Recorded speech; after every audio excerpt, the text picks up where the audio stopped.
warahmatullahi wabarakatuh. Hai anak-anakku sekalian, berjumpa kembali dalam pembahasan latihan soal ujian sekolah kelas 9. Kali ini di part yang ketiga, kita akan membahas soal mulai nomor 21.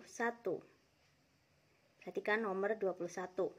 Perhatikan pernyataan berikut. Perhatikan yaitu namanya. Dari pernyataan nomor 1 sampai 4, pernyataan yang paling benar adalah, kita lihat satu persatu. Untuk yang pertama, 2 pangkat 3 itu artinya 2 kali 2 kali 2. Benar ya. Yang kedua, negatif 2 pangkat 3 artinya bilangan negatif 2 dipangkatkan atau dikali dirinya sebanyak 3 kali. Negatif 2 kali negatif 2 kali negatif 2. Berarti benar. Yang ketiga, 2 pangkat negatif 3. Nah, ini beda dengan atasnya. Sehingga kalau pangkat negatif itu harusnya jadi 1/2 pangkat 3 atau 1/2 kali 1/2 kali 1/2. Jadi tidak seperti ini. Jadi untuk pernyataan nomor 3 salah. Yang keempat, 2 pangkat negatif 3. Nah, ini seperti atasnya tadi. Kalau pangkat negatif dijadikan 1/2 kali 1/2 kali 1/2. Jadi untuk yang keempat ini juga betul. Jadi pernyataan yang benar adalah 1, 2, dan 4. Jadi yang paling betul adalah yang B. Selanjutnya untuk soal nomor 22, hasil dari akar 75 dikurangi akar 12 ditambah akar 147 adalah. Ini adalah materi kelas 9 ya, semester 1, yaitu tentang pangkat dan akar. Di sini operasi penjumlahan dan pengurangan bentuk akar.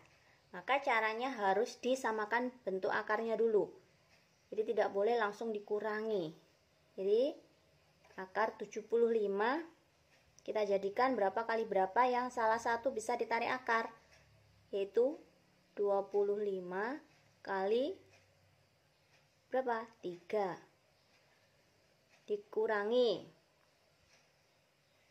akar 12 itu 4 kali 3 ditambah akar dari, kalau ini juga, ini kuncinya ini ya, ada 3, maka ini nanti juga pasti bisa kelipatannya 3, 147. Kalau dibagi 3 itu berapa? 14 bagi 3 4, 27, 9. Jadi 49 kali 3.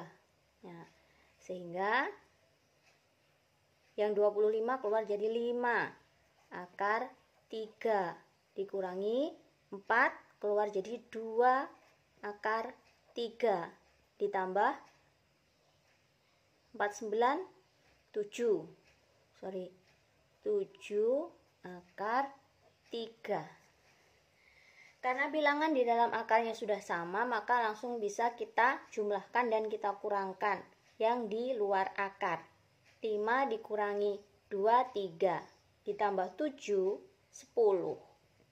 Artinya hasilnya adalah 10 akar 3. Jawaban yang paling tepat adalah yang C. Next, soal nomor 23. Jika X anggota bilangan real, nilai-nilai yang memenuhi persamaan X kuadrat min 100 sama dengan 0 adalah titik. Nah, ini adalah persamaan kuadrat, maka perlu kita faktorkan. Kita faktorkan di bawah ya. X kuadrat min 100 sama dengan 0. Kita buka 2 kurung, sehingga X kali X 100 itu 10 kali 10. plus kali minus, sehingga hasilnya minus. Jadi artinya X plus 10 sama dengan 0 atau X min 10 sama dengan 0. Untuk X plus 10 sama dengan 0 berarti X-nya negatif 10. Yang ini X sama dengan pindah jadi plus 10. Jadi nilai X yang memenuhi adalah negatif 10 dan 10. Jawaban yang betul adalah yang B. Soal nomor 24. Perhatikan fungsi-fungsi berikut. Dari 1 sampai 4. Fungsi yang merupakan fungsi kuadrat. Nah, dari namanya saja, namanya kuadrat, itu adalah pangkat 2. Jadi kita cari fungsi-fungsi tersebut yang mengandung pangkat 2 atau kuadrat. Untuk yang pertama, tidak ada kuadratnya. Jadi ini salah, sorry. Yang kedua, nah di sini ada X kuadrat, berarti ini memenuhi. Yang ketiga, tidak ada kuadratnya, maka ini juga salah. Dan yang keempat, ada X kuadrat. Nah, itu ya. Jadi, pernyataan yang merupakan fungsi kuadrat adalah nomor 2 dan 4. Jawaban yang betul di sini. Ini A, B, ini harusnya C ya. Jadi yang betul adalah yang C. Selanjutnya soal nomor 25. Diketahui fungsi Y sama dengan X kuadrat plus 3X plus 5. Nilai diskriminan fungsi tersebut adalah. Ini masih pada materi fungsi kuadrat. Di sini pangkat tertingginya berupa X kuadrat.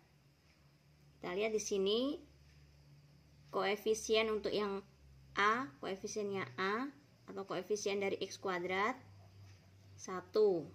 B, koefisien dari X-nya 3. Dan C, konstantanya 5. Perlu kita ingat rumus dari diskriminan.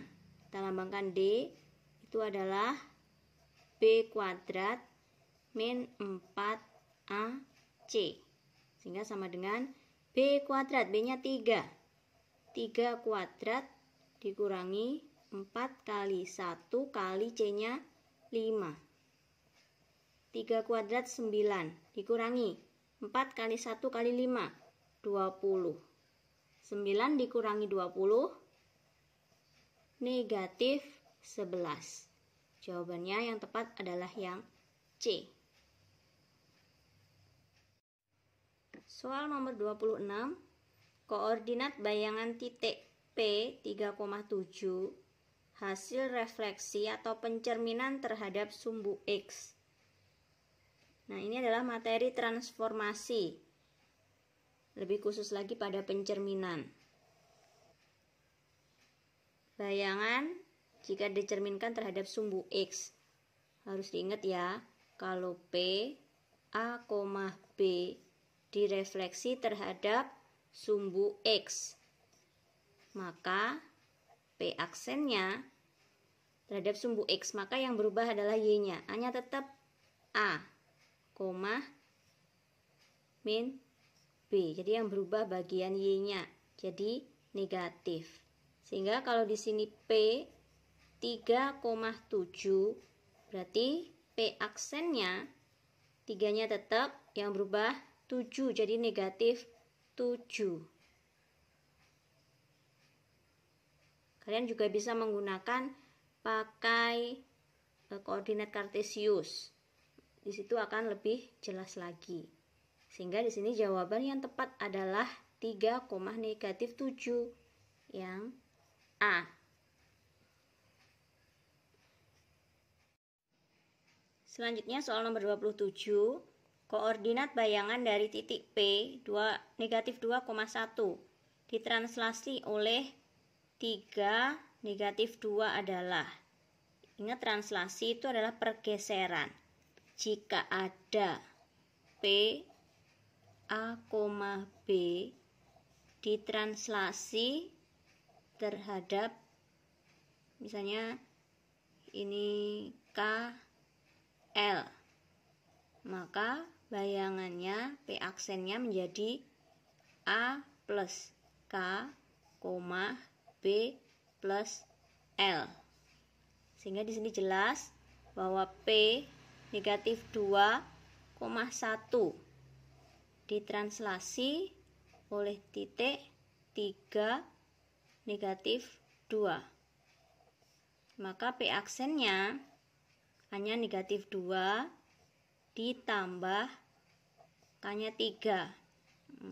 Belum ada ya kurungnya, koma 1 ditambah nih L-nya adalah negatif 2. Jadi bayangannya P aksen negatif 2 ditambah 3, 1. 1 ditambah negatif 2, negatif 1. Jadi jawaban yang paling tepat adalah yang D. P aksen 1, negatif 1.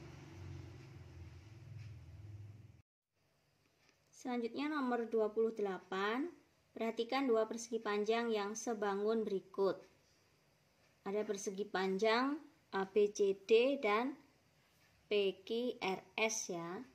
Jika panjang AB 3 cm, jadi ini 3, BC 5, PQ 6, maka panjang QR di sini berapa? Ini adalah materi kesebangunan. Gitu ya. Jadi kita pakai perbandingan. Untuk yang nanti ukuran panjang per panjang, di panjang pertama dibagi panjang kedua sama dengan lebar pertama dibagi lebar kedua. Panjang yang pertama 3 dan 5 ini panjangan yang 5 ya. Jadi panjangnya yang 5 per panjangnya di sini yang X sama dengan lebar yang pertama berarti 3 per lebar untuk bangun yang kedua ini yang 6. Jangan sampai terbalik. 5 per X sama dengan 3 per 6. Selanjutnya perkalian silang. Jadi X sama dengan 5 kali 6 per 3. 6 bagi 3 2. 2 kali 5 10. Jadi X-nya di sini atau QR panjangnya adalah 10. Yang D. Soal nomor 29. Panjang bayangan sebuah gedung karena sinar matahari adalah 100 cm. Pada tempat dan waktu yang sama, tongkat sepanjang 3 meter yang ditancapkan tegak lurus terhadap tanah mempunyai bayangan 6 cm. Tinggi gedung adalah. Ini juga masih pada materi kesebangunan. Yang diketahui ya, panjang bayangan sebuah gedung. Jadi bayangan gedung B ya, B gedung, bayangan 100 cm. Pada waktu yang sama tongkat sepanjang, panjangnya 3 meter, mempunyai bayangan 6. Kita anggap tingginya, tinggi tongkat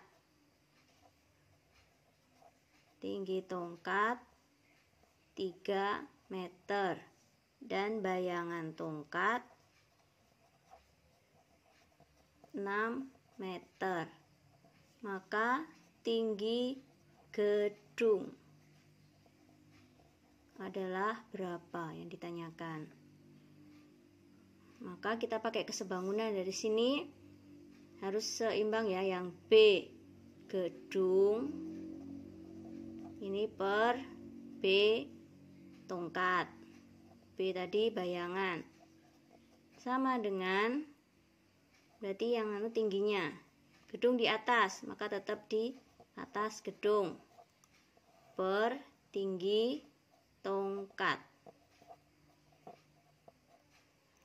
Jadi ini harus sama ya. Bayangan per bayangan, tinggi per tinggi. Yang gedung per tongkat, di sini gedung per tongkat. Tinggal kita masukkan bayangan gedung 100 per bayangan tongkat 6. Tinggi gedung yang ditanyakan X per tinggi tongkat 3. Perkalian silang. Jadi X-nya sama dengan 100 kali 3 dibagi 6. Diperkecil 1 per 2. 100 bagi 2, 50 kali 1, 50.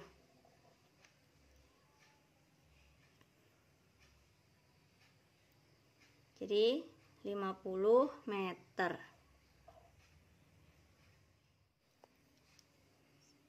Sehingga kita masukkan yang bayangan gedung 100 per bayangan tongkat 6.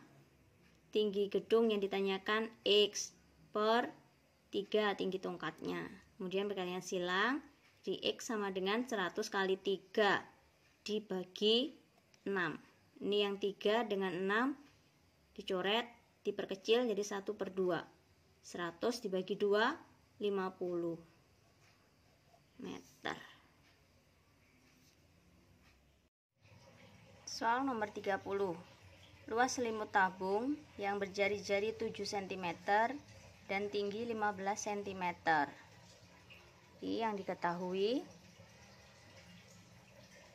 jari-jari atau R 7 cm dan tinggi 15 cm. Pertanyaannya adalah luas selimut. Ingat ya, cuma luas selimutnya aja.